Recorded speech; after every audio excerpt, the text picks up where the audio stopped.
What's going on, guys? Welcome back to the channel. We're back in the garage today. It's been a little bit since I've filmed the project. I think the last thing I did was the Integra rear suspension. There it is sitting over there, just exactly as it was. This place is quite a disaster. As you can see, my Civic is pretty tore up, and we're probably going to make a little bit of a video series on putting this guy back together. Track season's coming up. It's currently January. It's pretty cold, so motivation's been a little bit hard to come by these days, but we're going to try and fix that, get some content out for you, and hopefully get this thing back out on track this coming summer. As you guys know, hopefully, I suffered a engine failure last year. The thing didn't blow up, but it consumed lots of oil. It would put as much oil as it possibly could into the catch can within a 20-minute driving session. So I yanked that motor out. It's sitting right here awaiting rebuild, but I have another engine coming. Should be done here pretty soon. But in the meantime, we got some chassis prep to do. I've been pretty busy off camera. We'll cover this a little bit more in depth as the videos go on, but I fully gutted the car, cut a little bit out of the rear quarter panels. We painted the floor. It's definitely not perfect. It's never gonna be perfect. This car isn't meant to be perfect.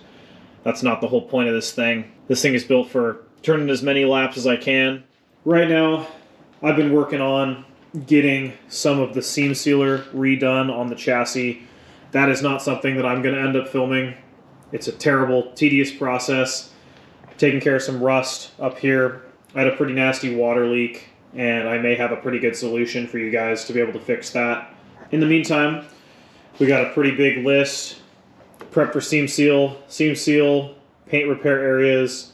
We're going to put a HVAC cover plate on. That's going to be my main solution to the water leaks. Seat and harnesses, we're going to be switching those up for this year. Floor plates, since I don't have any carpet, I need somewhere to put my feet. Going to an AN line fuel system. Got to get new corner lights because they're falling apart. They have been for quite some time. I've been holding it together with a piece of electrical tape, and now that I've removed the fenders, you can see over here,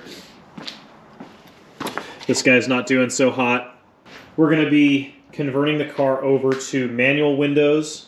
Hopefully the motor will be done soon. It's still not done quite yet. The track season starts late March. It is now mid-January, and I don't anticipate being able to make it out for the first event. The car's probably still not going to be quite done by then, but I'd at least like to be able to drive the car a couple times this summer and be able to see how all these changes that I've made to the vehicle will affect how it drives and how fast it goes. I think today what we're going to start off with is probably tackling some of this engine-based stuff, moving some wires around, getting some stuff routed a little bit better, taking care of the fuel lines. Those are pretty easy things to do. Need to make some room for some wiring to go through the firewall. So I think I'm just going to jump right in by getting the battery tray out and getting these fuel lines off. Going to cut them back and use a compression fitting to turn them over into AN line, and it'll be able to run to whatever fuel system I need for the new engine. I guess the best place to start off for this little project that we're doing with the fuel lines, just getting the chassis ready, is to go over some of the parts that I'm using, at least for the fuel lines. These are two Fragola fittings. One is from 5/16 tube to 6 AN male, and one is from 1/4 inch tube to 6 AN male. This is for the feed side. This is for the return side. This fuel system isn't going to be anything crazy. Just need to free up some space on the firewall. There's quite a lot of just stuff going on here. What I'm going to attempt to do is take this stock return line off that goes up to here. There goes the clamp. And just replicate that length more or less with AN hose, because I do have a different style fuel pressure regulator that I'm going to be using that's going to be a lot easier to use AN line than just rubber hose. So I'm going to pull this hose off, cut the tube right behind the barb, trying to leave as much length as possible just so I can be able to route this thing well, and then add this compression fitting. I'll show you guys how all this works as I do it. And then as far as the feed line goes, I'm not sure exactly where I'm going to cut it.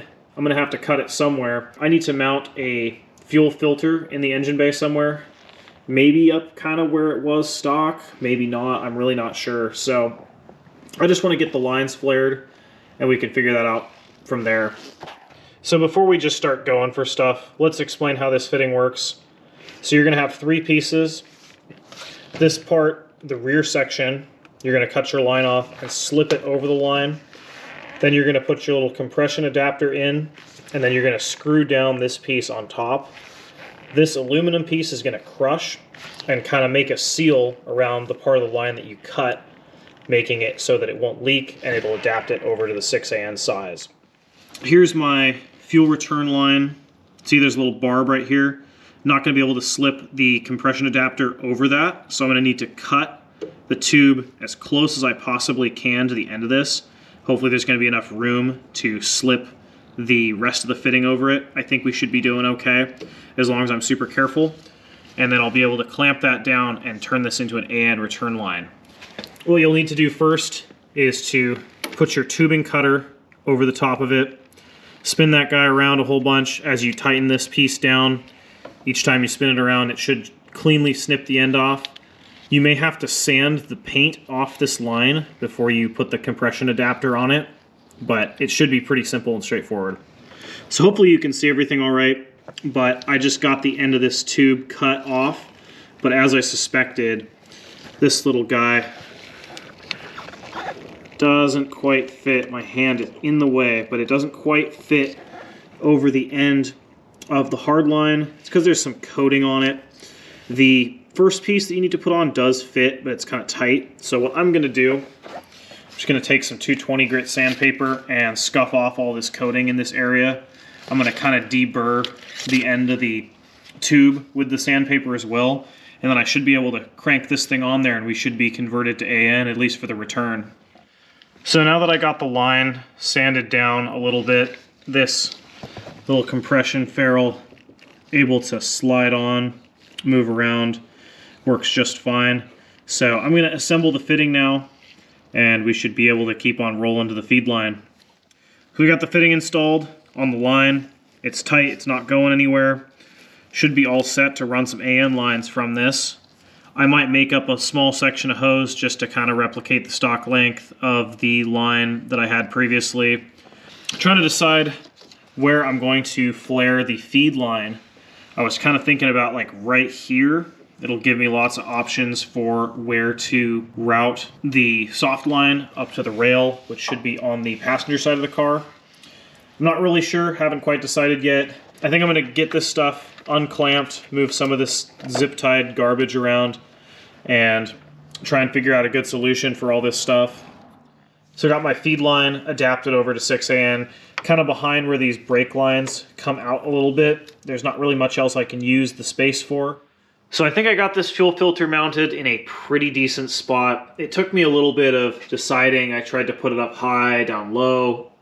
I just reused one of the bolts for the heater control valve, cut a stud out that's in between the two, and then bolted it up right here.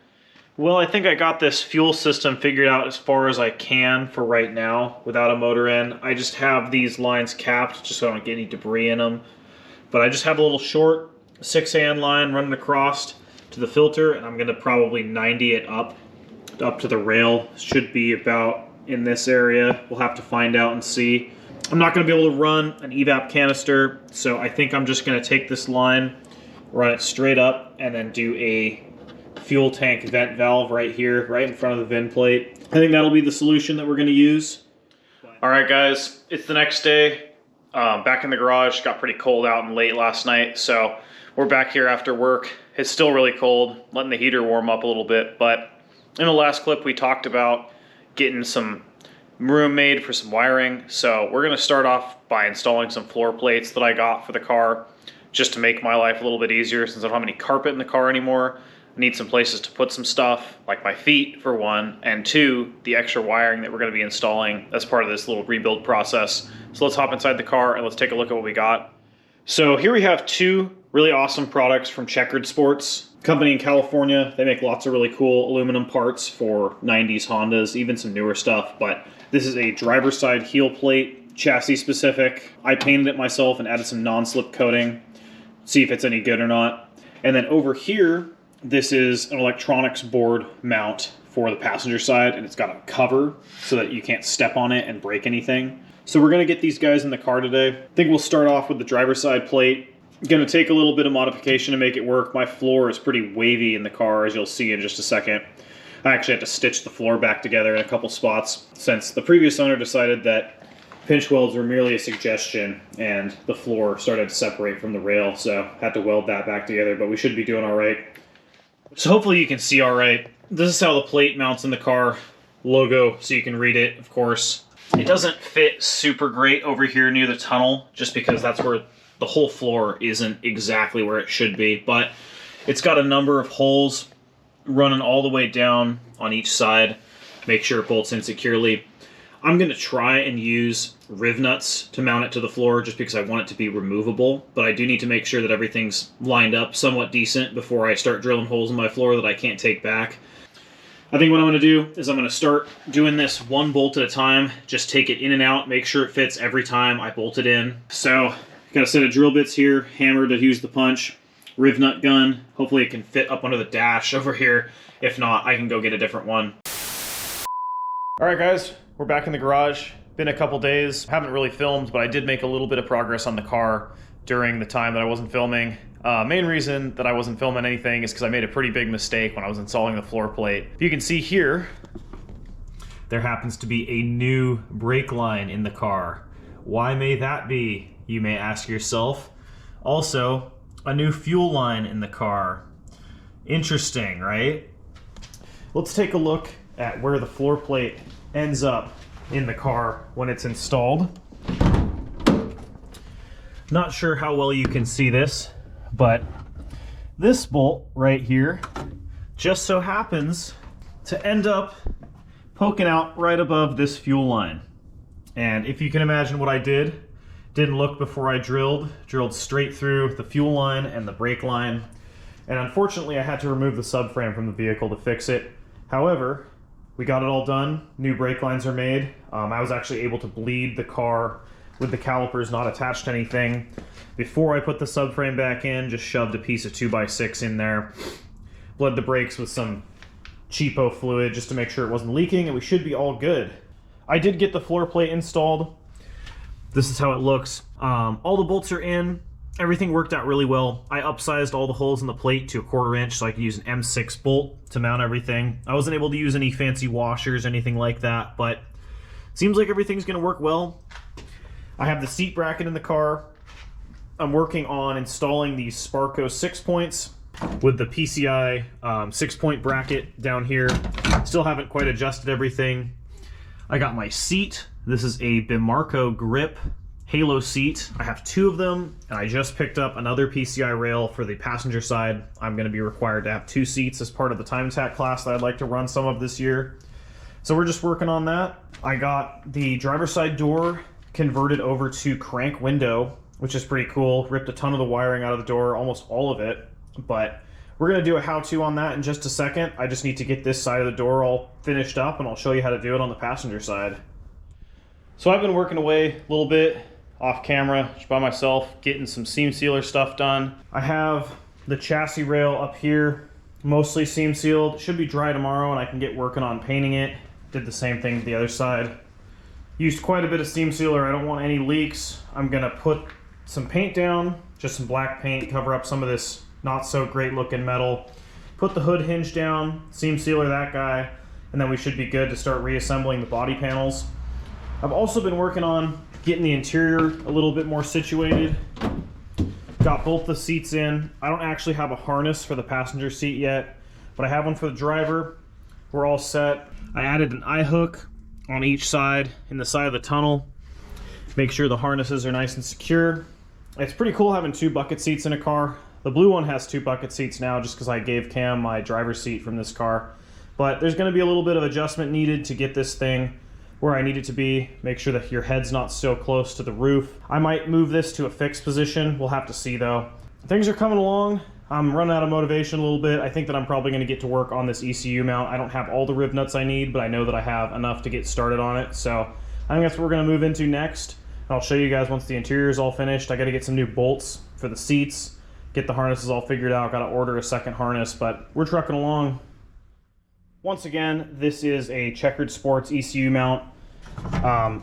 able to slide up and down, and you can pinch it down with these bolts to adjust your height of all your electronics. I painted it myself, did some more non-slip on the top, just because you can rest your feet on it. So I'm going to take this thing apart in half, get it situated in the car. Not going to drill a hole in any brake lines this time. I'll make sure to look before I drill, however. Should be a pretty easy deal to get in there. There's 5 riv nuts. I think I only have like 3 riv nuts, so I'll get as far as I can, go grab some more riv nuts, and we'll be able to finish it up another day. We're now moving on to getting this HVAC box out from under the dash. This guy with this big sticker on it. I'm really not sure why there's a sticker on it. Somebody must have had this thing out before. I've had the dash out of this car a couple of years ago. I deleted the AC evaporator core from inside this box, but I wasn't aware that there is a box that you can use to totally replace this. That's a much smaller profile. It'll allow me to route the wires through this thing a lot more conveniently. I've got over here on the hood of the Integra, this is a box out of a DX coupe with no AC. And in theory, it should just slide right in where this one was. So what we're going to start off with is we're going to get all the wiring unclipped and moved out of the way. And we're going to take these 4 bolts out on the side. Should allow me to access the bolts retaining this half of the climate control box. I may have to drop the blower motor down, which I have no problem with. So we'll see what we can get into. Pulling these guys out of the junkyard wasn't too bad. You can break them pretty easily if you're pulling on them the wrong way down below, but I think we should be totally fine. And I don't care about this AC HVAC box, so if it dies, it dies, as long as the new one doesn't break, right? All right, we got the evap box right here out of the vehicle. There were a number of screws holding it in. There's one here, one up on that stud way up there, another one down here, and then there's one going to the firewall. One more up top on the box. Pretty easy to find them all. So we're going to grab our new piece. We're going to try and see if we can shimmy that guy on in there. It was a little bit tough taking him out at the junkyard. Not too bad, but we're going to give it a shot, see if we can get it in there without breaking anything. So here's the AC delete box mounted right up in there. Super easy. Only uses 2 bolts to mount. The rest are just clips up under the dash. Look at how much room that it gives me behind everything to run wiring through.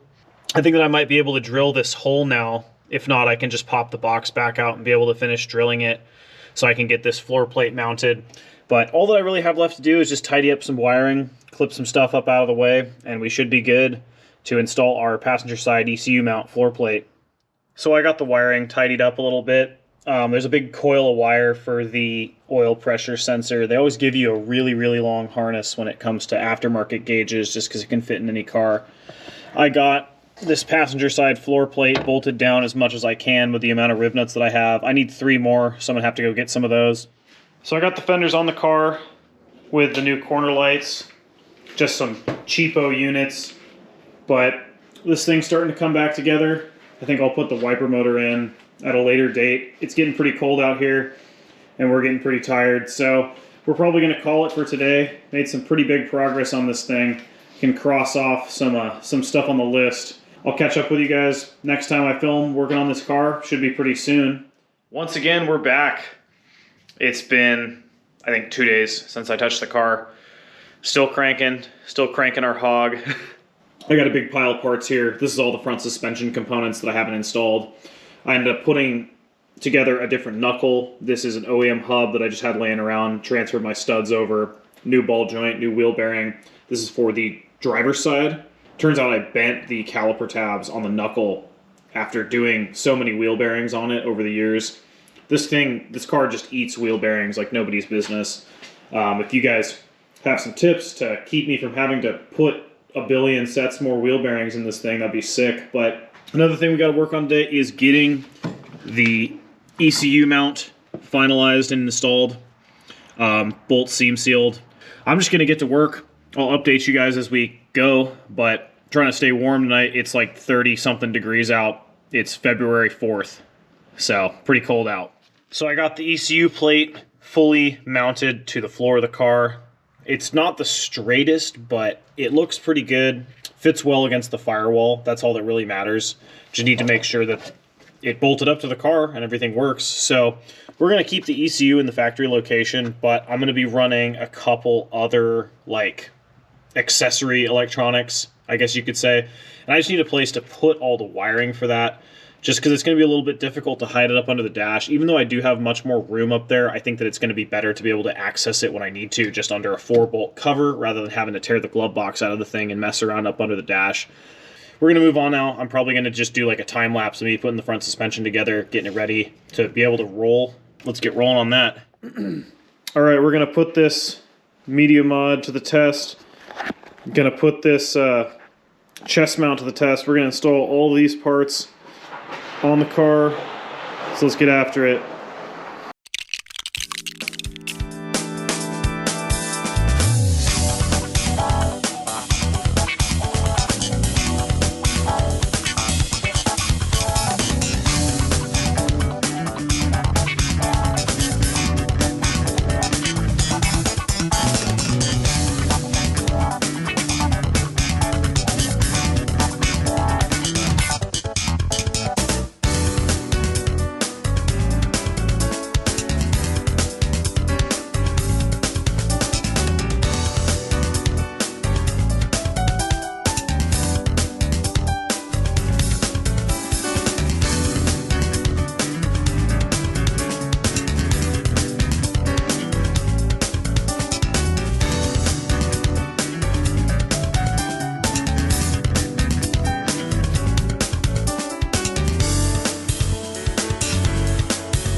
So I just finished up with the front suspension assembly on the Civic.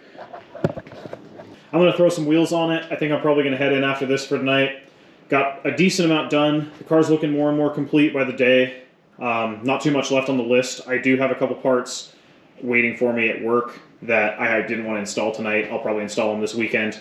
But let's get some wheels on this thing. Put some really beat V730s on because I had AO52s on the car and they were corded. But the brake drag issue has been fixed with the new knuckle up in this corner, driver front. The caliper tabs were bent because I did so many different wheel bearings on this car. This thing just loves to eat wheel bearings for breakfast, lunch, and dinner. And the caliper tabs got bent when I was pressing it out. So this front left always dragged, but now it doesn't anymore. No leaks in the brake system. We're doing good. Back in the garage. Another day, more work on the Civic. We got some stuff done this morning. It was a little bit loud outside, so I didn't film any of it. Nothing super crazy, but we're gonna make some more moves tonight, working on the car. We're getting really close to having everything checked off the list. So what I finished up this morning was I put in an HVAC block-off plate, I guess you could say. This is from Soul Creations 365. And it basically just prevents water from being able to run off the cowl into the HVAC system. This should be a pretty good solution to my water leak. So let's flip the camera around and I'll show you what's going on.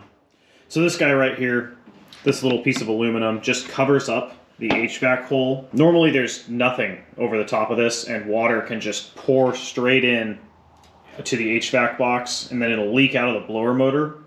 I think that's what was going on in my car. That's part of the reason I had this thing all tore apart, trying to fix this water leak. And I think that this is going to be the best solution for what I got going on. The seam sealer itself needed to be done, but I don't think that that was actually going to solve the problem. I think that this is what's going to actually solve the problem.